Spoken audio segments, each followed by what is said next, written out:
Hey, it's Patrick, and today I'm going to show you how to convert your stock or axial style brake caliper setup on your Harley over to a radial setup with this Kraus caliper and their hardware. Now, why would you want to do that? Well, radial brakes give you a better feel and more rigidity in your braking setup. If you look at any like late model sport bike or road race bike, they all use that radial style setup. As you can see, we have some nice PM brakes on here.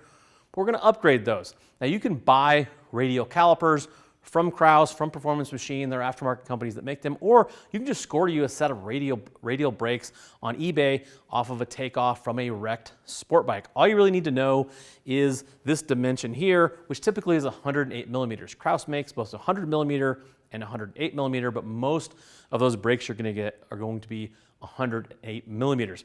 This is a pretty simple install. You're just going to need a few hand tools, which we'll link in the description below.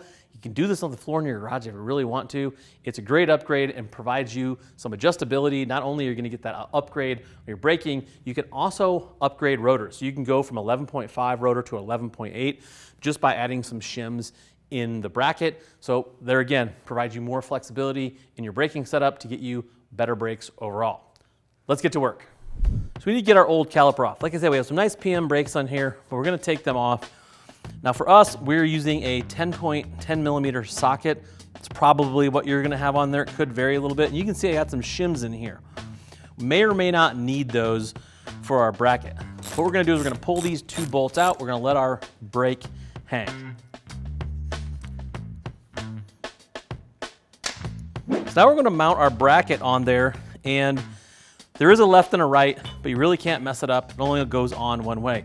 We're going to take the hardware we just took off, and we're going to put it on here, but we're not going to tighten anything up. And the reason we're not going to tighten anything up is because we need to mount our brake on here and see how that caliper lands on this rotor, because it could be a little too far in, a little too far out. We'll have to reuse some of our spacers to get it directly in the center. But for now, we're just going to loosely mount stuff. So we got our Kraus hardware. In our case here, I have a 70 millimeter bolt. It's going to go through the caliper like this. We're going to end up with shims that come with the hardware that go in between the bracket and the caliper, but we don't know what that's going to be until we get it bolted up there. What we're looking for now is we have our hardware kind of snugged up. You want to make sure your caliper isn't running into the edge of your rotor. And then you want to make sure the rotor is centered in the caliper. So it looks like we're going to have to use a little shim here to keep everything centered this way, and we'll figure out how many of these shims we need in here, which looks like we're going to need a few for the top and a few for the bottom. You want to err on the side of this being a little bit too loose. You definitely don't want this to be too tight up against that rotor. Now that we have that figured out, we can put our shims in, throw some blue Loctite on here, and we're going to torque everything 28 to 38 foot-pounds.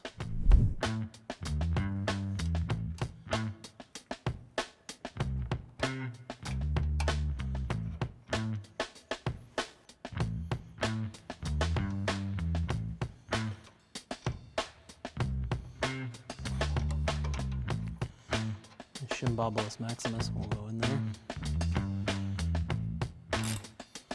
Okay, pretty good here.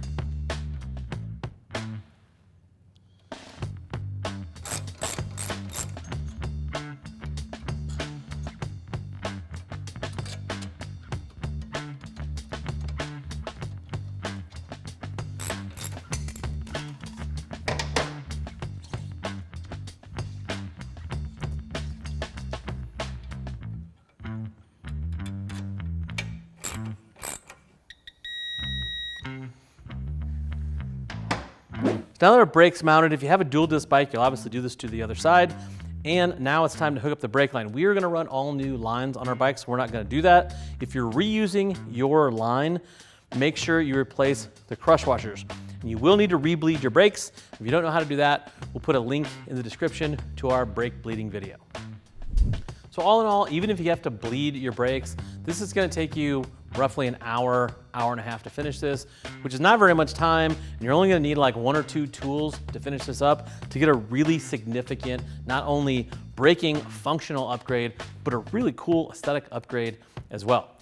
Looking for more information, go ahead and hit that info tab on your desktop or mobile device. It'll take you to the product detail page where you can read other Reddit reviews and more specs about these brake parts. If you're still looking for more information, feel free to reach out to our customer service team. They would love to talk to you about what works best for you, your motorcycle, and your budget. I am Patrick. Thank you for watching. Now go work on those motorcycles.